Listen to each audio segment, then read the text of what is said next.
think one thing that'll be good for the audience is because you guys have so much experience, is in your opinion, what are some major keys to longevity in this profession?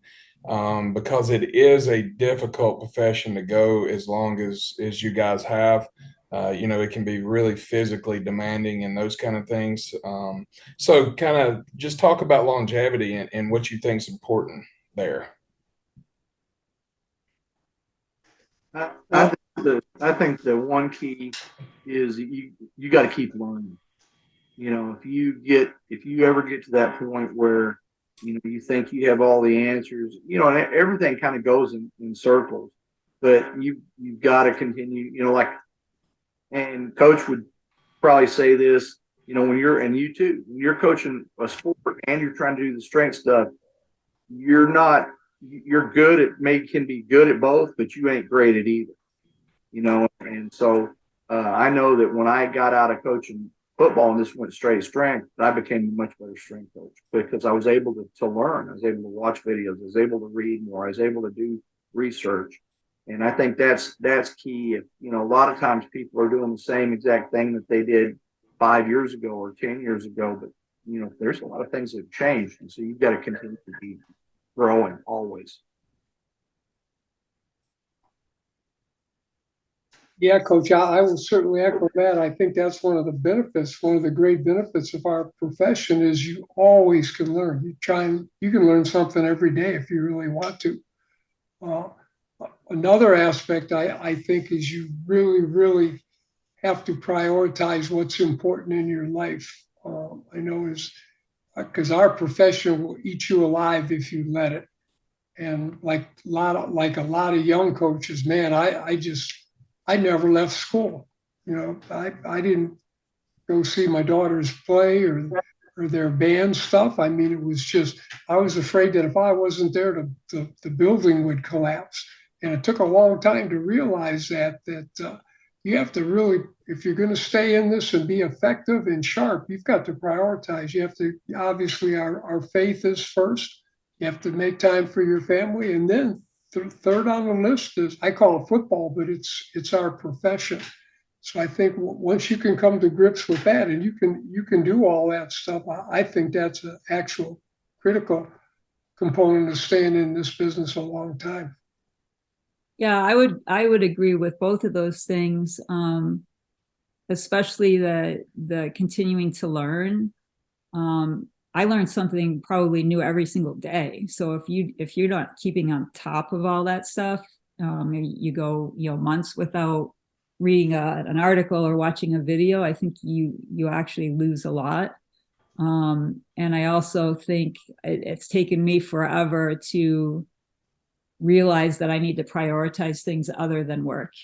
And now that I have in the last few years, I used to spend all morning. So I work in the afternoons. So I would spend all morning writing programs or reading and stuff like that. And then, I wouldn't get stuff done around the house. So finally, in the last like 3 or 4 years, I've gotten to a place where it's like, okay, I can do that stuff when I get to the school. And find some time to do it there. So you definitely need to learn how to delegate things and again prioritize what's important. Well, and all three of you hit on the learning aspect of it. And these days, with what technology is, there's absolutely zero reason why you can't learn. I mean, it basically gets down to laziness that you're not actually trying. I mean, what we're doing right now is hopefully going to help, especially, I kind of want to gear this a little bit toward younger coaches because you guys have so much experience, but you guys didn't have this. You couldn't sit there on a computer and look at each other and talk like this. You had to get on.